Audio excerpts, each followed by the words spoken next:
Today we will see the verse number 39 from Vishnu Sahasranamam, and we will see the Vaibhavam and the Guna Vaibhavam of Mahavishnu. So there is two ways of Aradhana, what we always see. One is called Sakuna Aradhana, meaning having the Vigraham or the Murti or Chitram, or you are picturizing something, and based on for which you are doing the Aradhana, which is called Sagunam, meaning some form in it. Nirgunam, meaning there is no form or a shape. So two types of Aradhanas are always available according to an individual devotee, whichever appeals for his mental status. Okay? So if you are going to see the external fittings of the Bhagavan, you can always be within the external things and the rupas and lavanyas of the Bhagavan. And then you can always go with that, cherish on those things, see the beauty, how his hair is like that, how his cheek is like that, how his eyes are like that, how his hands are like that, fingers are like that. From head to toe, you can do all the varnanas and then you can enjoy each and everything. So that is on the external rupa lavanya, what you want to do, Sakuna Brahma. But is that what Vyasacharya who wants us to understand? That is the question. Is that what Vyasacharya is giving us a note? Is that what he wants us to go for? He says, yes, Agunam is needed for you for the first level of bhakti. Then what you need to know, you have to get into the Guna Vaibhavam. That is called Tattvarthamana, Tattvarthamurti. That means the concept of the God. Get into the concept of the God, get into the principle of the God, get into the Guna and Vaibhavam of the God, so that what you can do, you can cherish the Nirguna Brahman of the Bhagavan. So why I am saying this for you to understand is some of these words are going to touch both the attitudes here. So that is what we are going to see in this verse. So we will understand how all those are going to be the or a comparative thing for which we need to understand. So the verse number 39 goes like this: Atulaha Sharabho Bhimaha Samayagyo Havir Harihi Sarva Lakshana Lakshanyo Lakshmivan Samitinjayaha. So beautiful understanding. Let us go with that. So first Nama on the verse number 39, which is Atulaha. Tulyaha, that is meaning of Tulyam means accurate. Tulaha meaning there is a balance. Tula means balance. That is what we call Tula Bharam, means balance. In Guruvayur temple, there is one thing called Tula Bharam. Tula Bharam means you can pray to the God saying that I will offer for your weight something. Maybe bananas, maybe grains, whatever is possible for you. Right? Tula Bhara. Tula means balance. Tula hai, meaning what? There is nothing to balance. When you say a vikara in front of something, that means there is nothing to balance him, not to equate him, nothing to substitute him. That's what we say atula. Right? Nothing to equate. See, God is equal to, what is it? The balance is something which is empty there. Mahavishnu equal to what? Krishna equal to what? Can you say, I will give a cloned, duplicate version of Krishna and then you can have that as a Krishna? No. Gunana Vaibhavam of Krishna is different. Rama is different. So you cannot equate it. Right? So that is what we say, Atulaha, not comparable. Nothing to be equal to him. Beautifully Shankara, Adi Shankaracharya says, who is our Guru, he says, Na tasya pradima asti. Arey, what is pradima? Pradima means there is no cloning. There is no duplication. You can't create or recreate a Krishna and bring one because there is none to substitute. Tasya pratima asti na, nothing. You cannot have him. Right? So that is the very greatness, significance of it. Why he is not comparable? Why there is nothing to equate? Because it is not because of just his vigraham or his murti or his lakshana, because of his gunas. Right? Because of his gunas. For the guna vaibhavam, he is totally incomparable.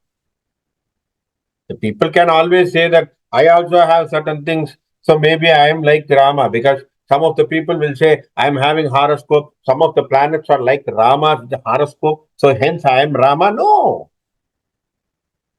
Because the planets are sitting, sometimes some of the planets are sitting like Rama doesn't mean that you are Rama, because Rama is unique. There is nothing to equate yourself, right? You understand what I'm saying? Rama cannot be replicated. There is only one Ram, there is only one Krishna. So this is what we say Atulaha, Atulaha. So you don't have a comparison here. There is nothing to compare because of the Guna Vaibhavam. Who can go with those type of Vaibhavas what Rama has shown? What type of an attitude he has shown?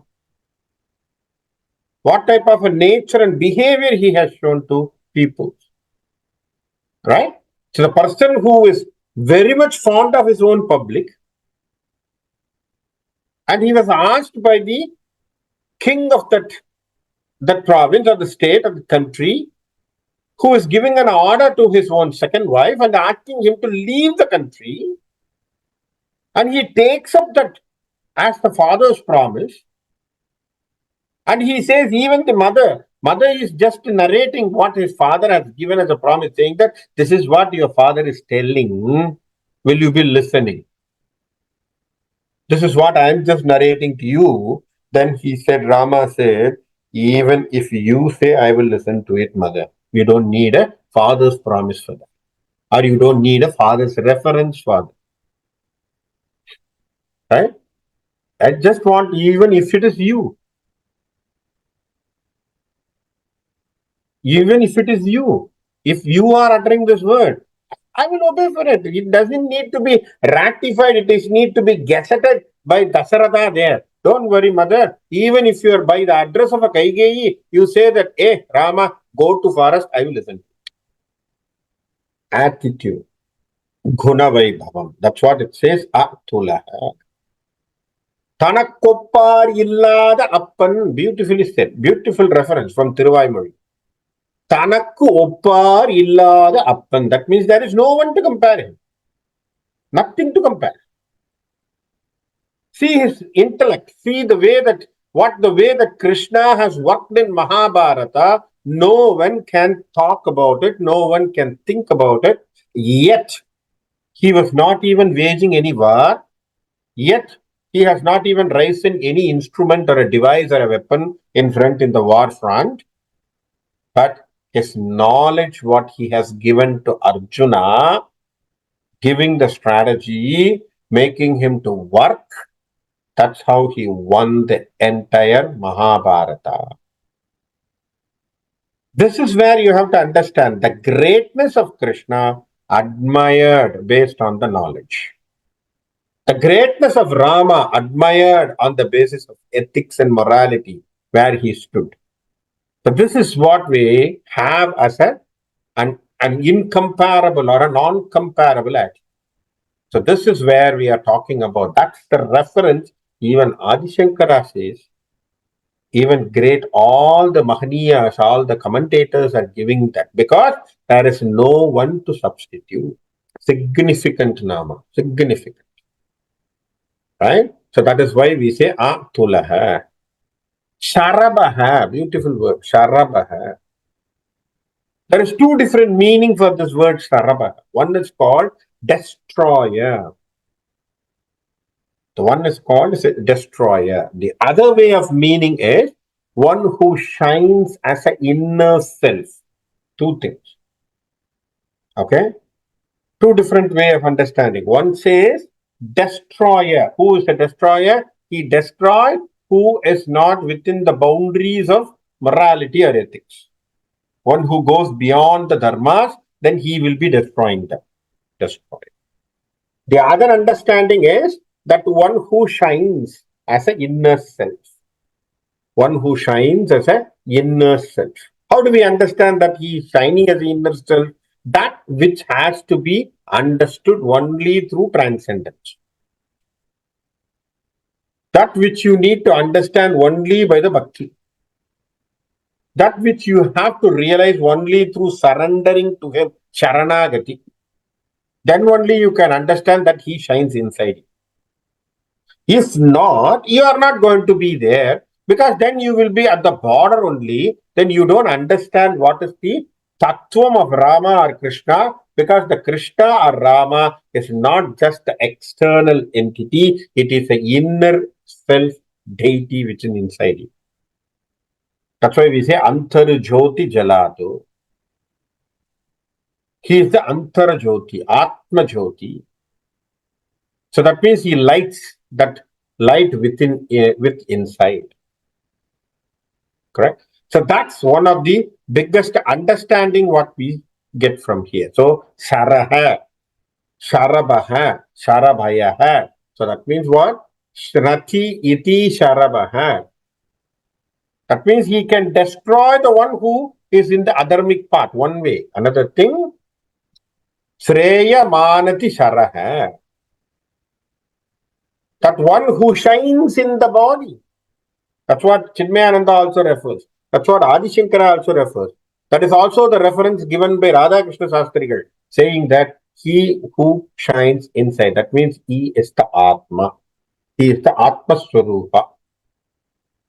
Right? He is the Atma Swarupa.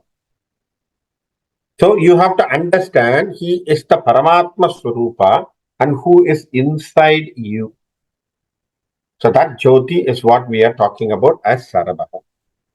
The next word is called, the next one is called Bhimaha. This is the name which you are very familiar in one of the Pandavas brothers, right? So we have Bhima as one of the names. Bhimaha. Bhimaha. What does it mean? Bhimati. Bhibhayati iti Bhimaha. Beautiful. So the understanding is, it says it is called the formidable. So the understanding is Bhima, or Bhi means to fear. To fear. Okay. So the world, what we are living, is always we are fearing for something. There is always a fear for us. So right from the morning till the evening till night, even when we sleep also, we are fearing. Right? Bishava, Bishamat, Vatah Pavati, Bishodeti Surya. Taitri Aranyako, one of the reference. That means what? We are all fearing for many things. What we don't fear is something which we don't have a list itself. Am I right? Every items in the world we fear for. What we fear? Because we fear tomorrow there should be something. We fear when we do the job, we fear for the boss. We also fear someone who is talking behind, we think he is talking about us. We fear that tomorrow there should be something like money should be there for us to run. So tomorrow there should be food for us to go. Tomorrow my children should get something to go. Even my child has gone. Where is your positive thinking? See, that is how the Adi Shankara even demarks ourselves in the Bhagavad Gita. He says, Arey, you say that you have many good positive quality, right? Let your daughter or son come little late. What happens to your mind? Immediately, all the negative thoughts will come and cloud your mind. And you will say, Arey, yesterday I was thinking there was a lorry accident there. Arey, I was thinking there was a car accident there. So everything goes into your mind because Dhimaha, because you are fearing. Why there is a fear? Because there is an attachment. Because of the attachment, you have a fear. So attachment gives you the fear. And then the fear, sometimes if you cannot conquer, it becomes as a krodha, anger. So it is something which is a psychological thing which happens in your mind. So how do we get rid of it? How do we get rid of it? Your mind has to be diverted. Your mind should be firm. Whatever happens to me, that it is only by the will of the God. Do we have that willpower? That is a very big question what we have. Even there is something which happens in the negative way, you should take it as the one which is gifted by the God. Do we have that attitude in a way to accept even those sorrows? Right? Kunti was there, Mahabharatam is finished, Kunti was sitting, and all the Pandavas came back, and Krishna is sitting near to Kunti. Kunti is one of the aunts for him. So they both are talking, and she was holding the hand of the Krishna, and then she was telling some of the things to him. And then Krishna asked her, "What do you want?" See, Lord is sitting in front of me, and he's asking you, "What do you want?" What will be our answer? Will be, "Arey, we have a wait. I have a big list. I will take out and then I will read the list, and then I will say it." No, Kunti said, "Arey Krishna, I see. Whenever we are happy, I have missed you because you are not there. But whenever my children were having sufferings and sorrows, right from that minute you are there with them. You are there with me. You are always with me. So please, Krishna, give me sorrows so that I don't miss you." Beautiful statement, right? So this is the bhakti what she is showing. So we can we think like what a idiotic type of an thinking what she is having. No, what she said is true because God is very near when you are undergoing suffering. But what happens? We don't have that mind. We always, blame on the God, criticize him. We shout, we yell, we do everything what is possible. And then what happens? We start rejecting the concept of that Paramatma. So this is the problem. So that's where we say Bhimaha. So one who wards off such a fear from you. One who gets rid of all those fears from you. Think about a small ordinary boy who was just taught about Om Namo Narayana in front of big calamities. He is still firm and saying Om Namo Narayana Namaha. It's called Prahlada. If that Prahlada Bhakti is there, that means he has a firm faith. He was not fearing for anything. Right? He was thrown from the mountain. He was put into the ocean. He was put into fire. He was given even to consume poison. Everything was given to him, but still he came out of it. All the calamities, very simple reason, because he was keep on chanting. The faith on Narayana kept him alive. That means what is the only way that we can get rid of this bhayam? The bhayam can go out when your mind is concentrating on the Bhagavan. Put your full faith on him, saying that he knows what has to be done. And then you take it like that. So that is what we say. So it is very important that we can get out of the fear by devoting ourselves. Samayajna, the next word is called Samayajna. So knower of conventions, they say that knower of conventions, Samayajna.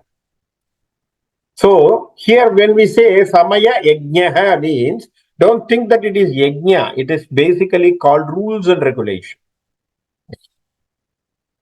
It's a rules and regulation. How?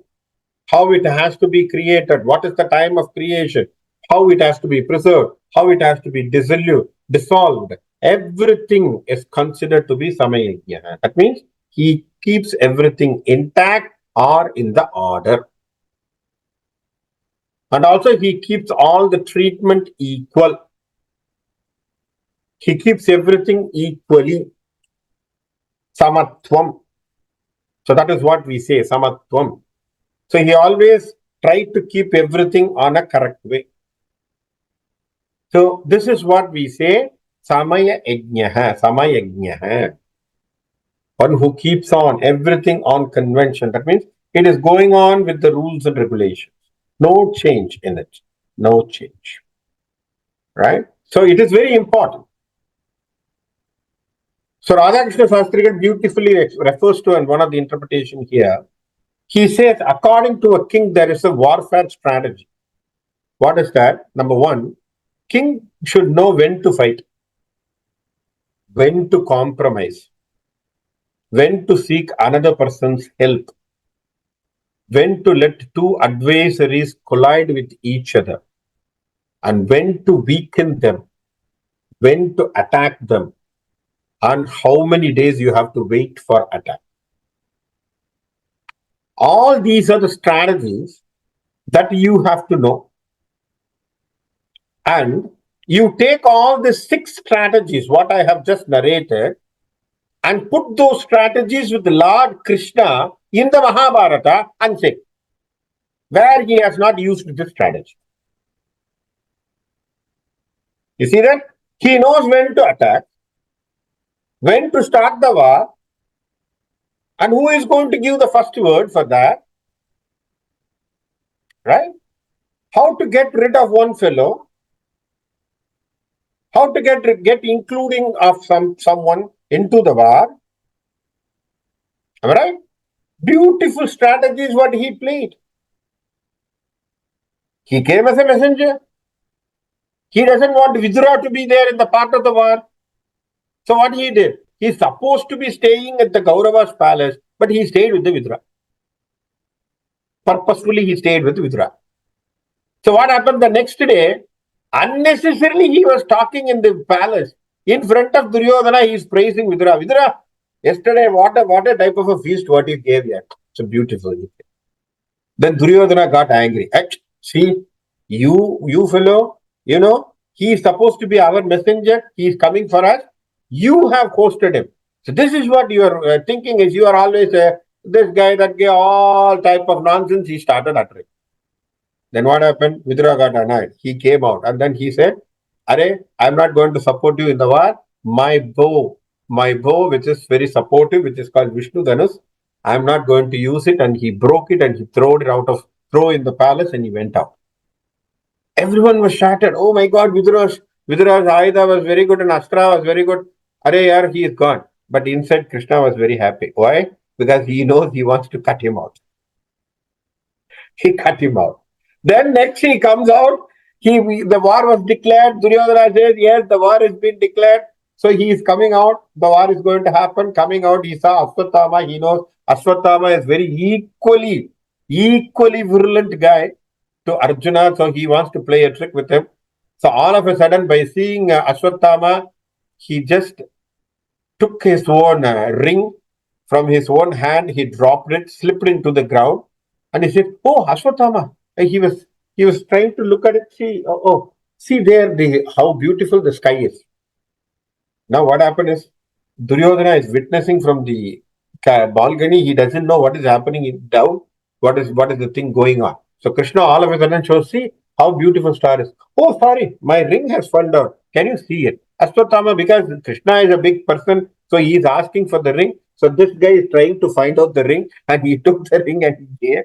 And then as if he is taking like a promise, he took it from his hand and then he put it on his finger and he says, okay, Ashwatthama, everything is good for you.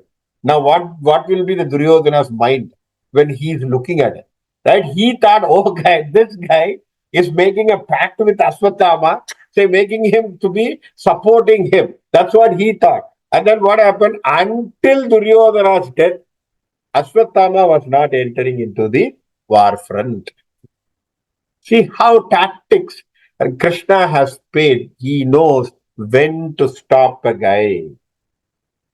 He knows how he can bring a fellow and to make him exit on this place. Beautiful, beautiful strategy. See, we have to read Mahabharata to understand the play of Krishna. Each and every bit you can understand that without Krishna, no inch in the things has happened. Without Krishna, everything is planned by him. Every movement was planned by him. And he is a master planner. He played and accordingly that everything comes from him. See, he knows the war is going to happen, but he wants Duryodhana to declare it. See that? See the way. He knows war is going to happen, but he doesn't want Pandavas to declare it. Right? He wants Duryodhana to declare it. So that's why he was instigated. Duryodhana made that statement. I can't give him those guys any of the land. So he instigated the Duryodhana. It has to be a declaration from his side. All these things by the part of Krishna. What does it mean? The strategies are decided by the Lord. So he knows what techniques to be played, what way he want to bring in, how he can work on the things, and how he can work on everything. So convention over samayajna. So he knows how to play around, how to bring the things out. That's why he's called samayajna. Havir Harihi. Hari is a beautiful nama. Hari means what? Narayana. Harati idi Harihi. One who wards out all your bhayas. One who takes out of all your bhayas. Harinam. So that is a very important nama. Right? Very important nama for us. Harati. Harati iti havir harihi. So that is why Adi Shankara refers this nama as a one single nama and he says, Aham hi sarva yajnanam bhoktam cha prabhureva cha. So what he says, whatever is offered for the yajna, I am the person who is consuming it. Right? Yajneshu havirbaham harati idi havir harihi. So it is whatever you have offered to him, that's what it comes to me. So what is the other way of understanding it? So one who is haratihi, that means one who takes away all the sins. Okay? One who takes away all the sins. Right? So that's why it is called haraha. Haraha, harati. Right? So even in some of the South Indian states, when you go, especially when you go to some of the temples, when they see a deity, what is the word they will shout? Arogara. Arogara. Right? Haro hara. Haro hara. Hara means take out my sins. Haro hara. That's what it is called. Arogara. Now you can get the understanding why we say harati.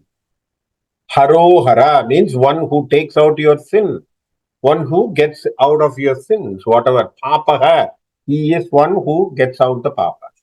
Harati idi haraha. So that is the reference what we can see here as Havir Harihi. The next nama is called Sarva Lakshana Lakshanya. Sarva Lakshana. What type of Lakshana? Whatever Lakshana you give as a grammar. Okay, so you write a person's based on all the charming booties, whatever you want to say. Put a list of it, all the qualities you want to attribute to a single person as charming. So he definitely should have.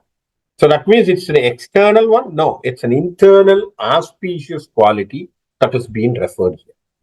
Internal auspicious quality. That's what is referred as Lakshana Lakshana. Sarva Lakshana Lakshanyaha. So when you see him, So beautiful. Why? Because he exhibits not only the external beauty, also the internal beauty is being reflected. So that is why we say Lakshana Lakshanya. So it is ultimate here. The Lakshana is ultimate, right? So there are different types of ways that we can enjoy this beautiful Nama. There's one commentator by name Dharmachakra. So he says, if you know to understand a knowledge, if you want to recognize something, if you want to understand something, we call it as pramanaha, pramanam.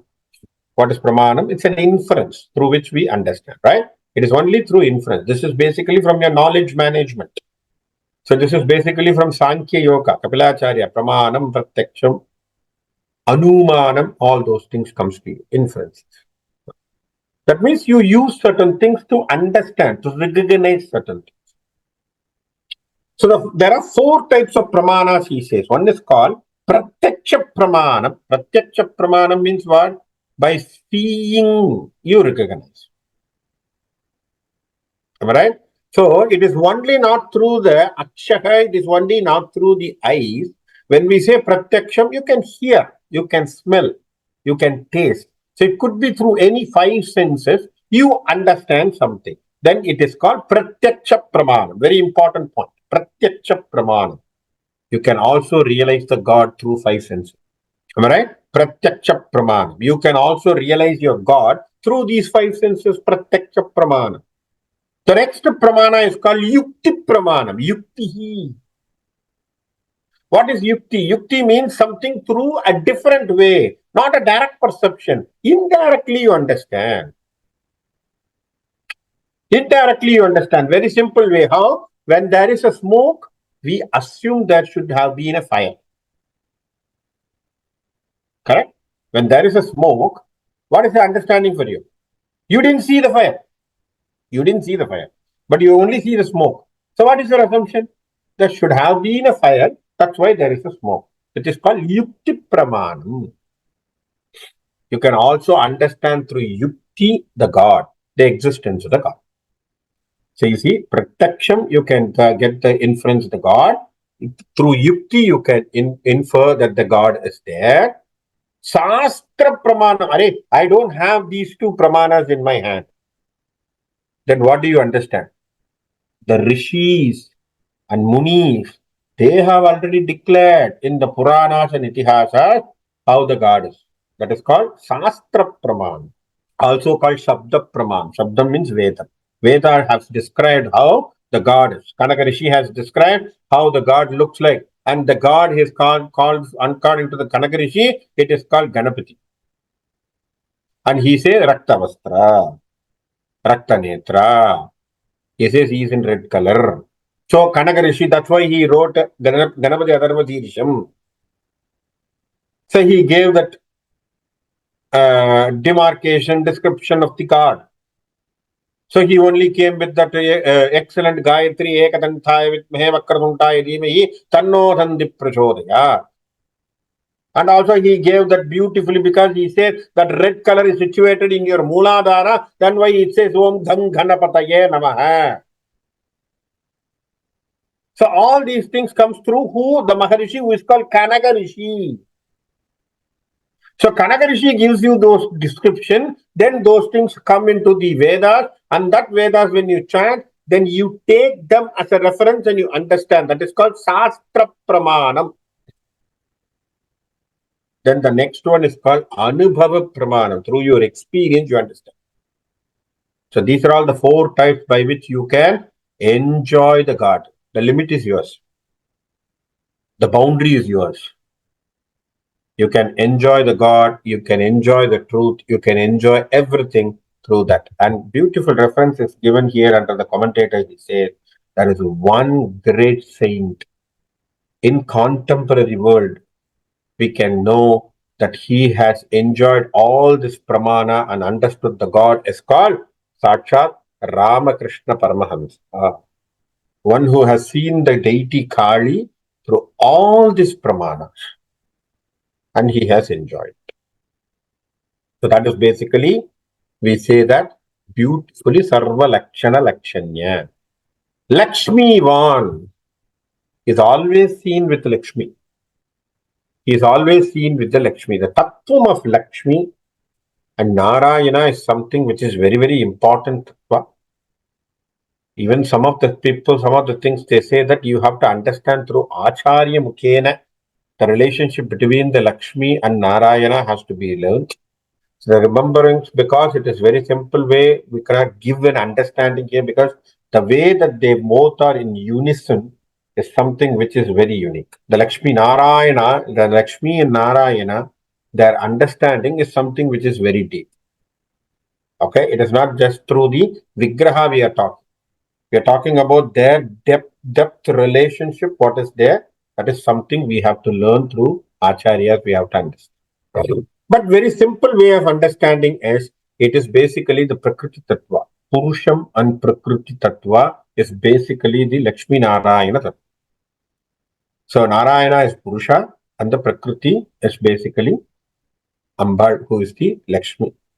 And that's why we say in the Ashtotram itself, the first Ashtotra Nama of Lakshmi is what? Prakrityai Namaha, Vikrite Namaha, Vidhyaye Namaha, Sarvabodhakata Pradaye Namaha. So Prakrityai Namaha, first word, first Nama.